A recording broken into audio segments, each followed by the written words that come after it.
कहते हैं उस रात जिसने भी भगवान जगन्नाथ के दिव्य मुकुट को चुराने की कोशिश की, उसकी जिंदगी हमेशा के लिए बदल गई।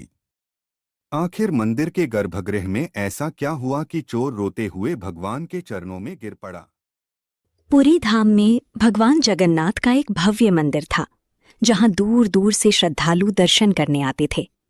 मंदिर में भगवान जगन्नाथ के सिर पर एक सुंदर स्वर्ण मुकुट विराजमान था, जो हीरे मोतियों से जड़ा हुआ था और उसकी चमक सभी को आकर्षित करती थी। उसी नगर में रघु नाम का एक चोर रहता था।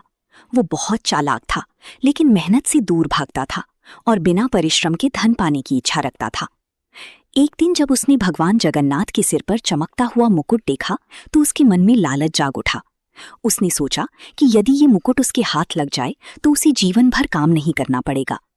उसी रात उसने मुकुट चुराने का निश्चय कर लिया।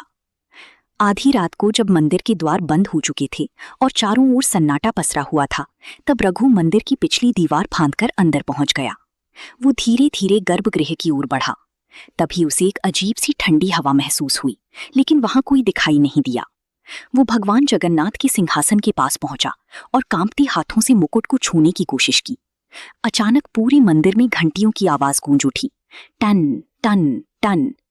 रघु घबरा गया। उसने इधर उधर देखा, पर कोई नहीं था।